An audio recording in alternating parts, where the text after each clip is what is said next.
सपा की माफिया परिवार से मुलाकात, यूपी की सियासत में छिड़ा बवाल।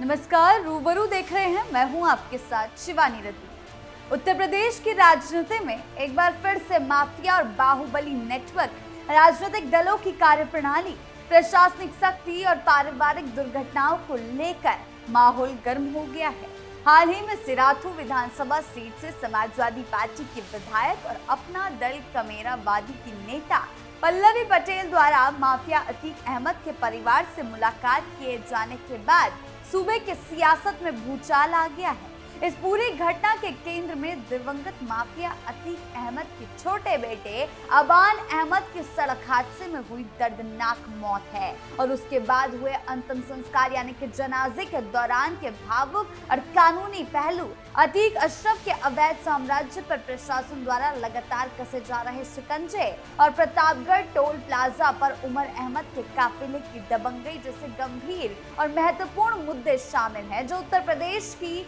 मौजूदा सामाजिक और राजनीतिक दिशा पर बड़े सवाल खड़े करते हैं। तो क्या कुछ मायने निकाले जा रहे हैं इस मुलाकात के, आइए जानते हैं विस्तार से। पल्लवी पटेल की परिवार से मुलाकात, सपा की चाल पर मंडराया संकट। घटना की शुरुआत प्रदेश के झांसी में हुई एक भीषण सड़क हादसे और दुर्घटना से होती है, जिसमें माफिया अतीक अहमद के छोटे बेटे अबान अहमद समेत 2 लोगों की दर्दनाक मौत हो गई और कई अन्य गंभीर रूप से घायल हो गए। यह हादसा तब हुआ जब अतीक का बेटा और उसके समर्थक कार में सवार होकर प्रयागराज से झांसी जेल में बंद अतीक के बड़े बेटे अली अहमद से मुलाकात करने के लिए जा रहे थे। प्रारंभिक जांच में ये बात सामने आई कि तेज रफ्तार कार अनियंत्रित होकर डिवाइडर से टकरा गई, जिससे ये बड़ा हादसा हुआ। इस आकस्मिक दुर्घटना के बाद उत्तर प्रदेश के सिराथू विधानसभा सीट से समाजवादी पार्टी के विधायक और अपना दल कमेरावादी की नेता पल्लवी पटेल प्रयागराज पहुंची और उन्होंने अतीक अहमद के परिवार से मुलाकात। पल्लवी पटेल ने इस दौरान अतीक अहमद के छोटे बेटे एहजम से मिलकर अपनी गहरी संवेदना प्रकट की। इसके साथ ही उन्होंने अतीक के भाई अशरफ के छोटे बच्चों से भी मुलाकात की और उन्हें ढांढस बंधाया, यानी कि उन्हें मनोबल बढ़ाया उनका। पल्लवी पटेल ने इस मुलाकात की तस्वीरें सोशल मीडिया पर भी शेयर की, जिसमें वो एहजम से बातचीत करती और बच्चों के बीच बैठी हुई नजर आ रही है।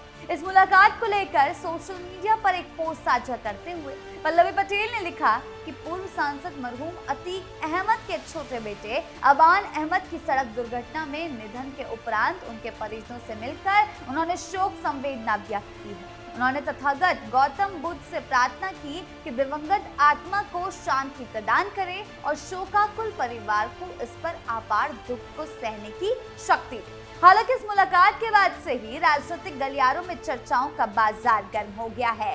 राजनीतिक विश्लेषकों और विरोधी दलों का मानना है कि इस तरह के नेताओं का अपराधियों और माफियाओं के परिवारों से मिलना और सार्वजनिक रूप से उनके प्रति सहानुभूति जताना कोई नई बात नहीं है। ये घटना एक बार फिर से उस बहस को हवा दे रही है जिसमें समाजवादी पार्टी और उसके सहयोगियों पर हमेशा ये आरोप लगते रहे कि वो मुस्लिम वोट बैंक की राजनीति के चलते अपराधियों और बाहुबलियों और साथ ही साथ माफियाओं को प्रत्यक्ष और अप्रत्यक्ष रूप से तवज्जो देते आए हैं। अतीत के पन्नों को पलटकर देखा जाए तो सपा सरकारों के कार्यकाल के दौरान मुख्तार अंसारी से लेकर खुद अतीक अहमद जैसे कुख्यात माफियाओं को राजनीतिक संरक्षण मिलने के गंभीर आरोप लगते रहे हैं। विपक्षी दल अक्सर ये सवाल उठाते हैं कि जब जनता कानून का राज चाहती है, तब कुछ राजनीतिक दल अपनी वोट बैंक की क्षुद्र राजनीति के लिए ऐसे तत्वों को चुनाव में टिकट देते हैं और उनके परिवारों के साथ खड़े नजर आते हैं। ये प्रवृत्ति कहीं न कहीं समाजवादी पार्टी की राजनीतिक छवि पर एक बड़ा प्रश्न चिन्ह लगाती और जनता के बीच गलत संदेश भेजने की कोशिश दिखाई देती है। अतीक अहमद के 21 साल के बेटे अबान का शव जब प्रयागराज पहुंचा तो उसी शाम कसारी मसारी कब्रिस्तान में उसके अतीक अहमद की कब्र के बगल में सुपुर्द खाक किया गया था। इस विदाई के दौरान एक माहौल देखने को मिला जहां अबान के तीनों भाई अली, उमर और एहजम अंतिम यात्रा में शामिल हुए और उसे कंधा दिया। अबान के इस जनाजे में भारी भीड़ उमड़ी, जिससे करीब 5 से 6 हजार लोग शामिल हुए। किसी भी तरह की अप्रिय घटना से बचने और कानून व्यवस्था बनाए रखने के लिए कब्रिस्तान और उसके आसपास भारी मात्रा में पुलिस बल और पीएससी के जवानों को तैनात किया गया था। इस जनाजे की सबसे बड़ी और चर्चा का विषय बनी बात ये थी कि अबान के दफन में शामिल होने के लिए अतीक के 2 बेटे अली और उमर को कड़ी सुरक्षा के बीच जेल से लाया गया था। इलाहाबाद हाईकोर्ट से पैरोल मिलने के बाद अली और उमर शनिवार को भारी पुलिस सुरक्षा के बीच प्रयागराज पहुंचे। अली अहमद को झांसी जेल से करीब 400 किलोमीटर की लंबी दूरी तय करके प्रयागराज लाया गया था, जबकि उसके दूसरे भाई उमर अहमद को लखनऊ जेल से लाया गया था। दोनों भाइयों को अंतिम समय में पुलिस वैन से बाहर निकाला गया और जैसे ही उन्होंने आमना सामना हुआ वो अपने आंसुओं को रोक नहीं पाए और एक दूसरे से गले मिलकर फक पर रो पड़े।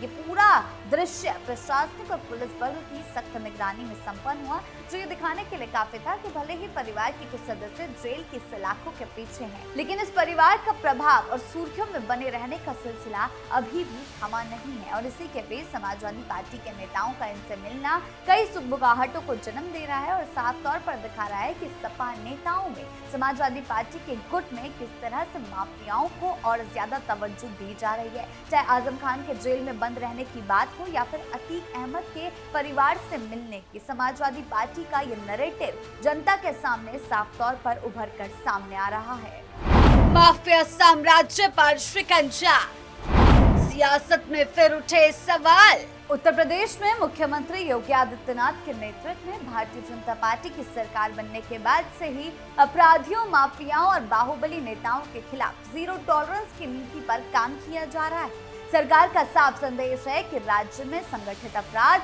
गुंडागर्दी और माफिया राज के लिए कोई जगह नहीं है। प्रयागराज में हुए उमेश पाल हत्याकांड के बाद से तो पुलिस और प्रशासन ने अतीक अहमद और उसके पूरे गैंग की कमर तोड़ने में कोई कसर नहीं छोड़ी। इसी कड़ी में प्रशासन ने एक बहुत बड़ा कदम उठाते हुए अतीक और उसके भाई अशरफ की करीब 156 करोड़ रुपए के बेनामी संपत्तियों को कुर्क करने की पूरी तैयारी शुरू कर दी है। विशेष पुलिस महानिदेशक कानून व्यवस्था की ओर से इस संबंध में एक आधिकारिक पत्र आने के बाद स्थानीय प्रशासनिक और राजस्व अधिकारियों ने तेजी दिखाते हुए जमीनों का भौतिक और कागजी सत्यापन शुरू कर दिया। इस सत्यापन की पूरी प्रक्रिया होने के बाद इसका विस्तृत विवरण पुलिस विभाग को सौंप दिया जाएगा, जिसके आधार पर इन अवैध और बेनामी संपत्तियों को कुर्क करने की कार्रवाई को अंतिम रूप दिया जाएगा। शासन और पुलिस को मिले इनपुट के अनुसार इन जमीनों की खरीद फरोख्त से होने वाली अवैध कमाई की राशि सीधे तौर पर अतीक अहमद की पत्नी शाइस्ता प्रवीण, बेटे एहजम और अशरफ की पत्नी जैनब फातिमा तक पहुंचाई जा रही है, ताकि इस काले धन के जरिए परिवार का आपराधिक सिंडिकेट और वित्तीय नेटवर्क जिंदा रखा जा सके। प्रशासनिक अधिकारियों की प्रारंभिक जांच में ये बात सामने आई कि इन माफिया बंधुओं ने प्रयागराज की सदर तहसील में बड़े बड़े भूखंडों को अपने और अपने करीबियों के नाम पर अवैध रूप से बेनामा कराया था। इस पूरी खरीद फरोख्त और काले धन के लेन देन में नबी अहमद, मोहम्मद नूर, अतीक का साला सबी अहमद और अशरफ का साला मोहम्मद जैद जैसे कई अन्य नाम भी सामने आए हैं। इस मामले की गंभीरता को देखते हुए सहायक पुलिस आयुक्त की ओर से राजस्व विभाग को आधिकारिक पत्र भेजकर एक विशेष समन्वय टीम गठित करने की मांग की गई, ताकि इन जमीनों का वास्तविक आकलन और पैमाइश सटीक तरीके से की जा सके। जांच में ये भी सामने आया कि प्रयागराज के एनिदुनपुर इलाके में 30 से ज्यादा ऐसे भूखंड हैं जिन पर अवैध रूप से कब्जा जमाया गया। इसके अलावा IIT के करीब स्थित एक मैरिज हॉल के पास माफिया अतीक ने अपना मुख्य दफ्तर बना रखा था। कुल मिलाकर उसकी प्रॉपर्टीज पर शिकंजा कसा जा रहा है। अतीक और अशरफ की मौत के बाद उनके गैंग के बाकी सक्रिय सदस्य जैसे फहीम, मोहम्मद नूर और मोहम्मद राशिद उर्फ नीनू इन बेनामी संपत्तियों को बेचने और ठिकाने लगाने के फिराक में थे। कसारी मसारी इलाके में सीलिंग की जमीन के बड़े भूखंड पर भी अवैध कब्जा किए जाने के प्रमाण मिले हैं। इतना ही नहीं, केसरिया मिल रोड पर 18 बिस्वा जमीन पर भी अवैध कब्जा जमाए जाने की बात उजागर हुई। एसडीएम सदर की प्राथमिक रिपोर्ट के अनुसार हालांकि इन जमीनों की बिक्री के सरकारी दस्तावेज में कुछ फेरबदल की बात साफ नहीं है, लेकिन इस बड़े बड़े भूखंडों पर संगठित तरीके से कब्जा जरूर जमाया गया। तो ये दिखा रहा है कि एक तरफ योगी सरकार एक्शन ले रही है तो दूसरी तरफ सपा इन लोगों को तवज्जो दे रही है। न सिर्फ प्रयागराज बल्कि प्रदेश की राजधानी लखनऊ में भी माफिया द्वारा बड़े पैमाने पर भूखंडों और जमीनों पर अवैध कब्जों की बातें सामने आ रही हैं। इन तमाम गड़बड़ियों को देखते हुए प्रयागराज के जिला मजिस्ट्रेट डीएम मनीष कुमार वर्मा के कड़े निर्देशों के तहत एसडीएम सदर, तहसीलदार सदर और क्षेत्रीय लेखपालों की एक संयुक्त जांच टीम का गठन किया गया। ये टीम दिन रात इन मामलों की तहकीकात कर रही है और बहुत जल्द अपनी विस्तृत और ठोस रिपोर्ट शासन को सौंपेगी। जब जब कोई मुख्यधारा का राजनीतिक दल या जनप्रतिनिधि प्रत्यक्ष या अप्रत्यक्ष रूप से ऐसे माफिया परिवारों के प्रति सहानुभूति या अपनापन दिखाता है, तब जनता के मन में ये सवाल उठना लाजमी हो जाता है कि क्या राजनीतिक स्वार्थ के लिए अपराधियों को ढाल बनाना सही है? अपराधियों को महिमा मंडित करने का दौर अभी भी खत्म नहीं हुआ। इस तरह की हरकतें राजनीतिक दलों की छवि को सीधे तौर पर धूमिल करती है और आम जनता के बीच संदेश छोड़ती है। कुल मिलाकर प्रदेश आज एक ऐसे दौर से गुजर रहा है जहां एक तरफ शासन और प्रशासन माफियाओं के सफाई के लिए पूरी ताकत झोंक रहा है, तो दूसरी तरफ राजनीतिक नैतिकता और दलों के दोहरे रवैये को लेकर जनता की पैनी नजर हर एक गतिविधि पर टिकी हुई है। और अगर यही चलता रहा, सपा की रणनीति यही रही, तो बड़ा खामियाजा उनको भुगतना पड़ सकता है। आपकी इसको लेकर क्या राय है, हमें कमेंट सेक्शन में जरूर बताएं। धन्यवाद।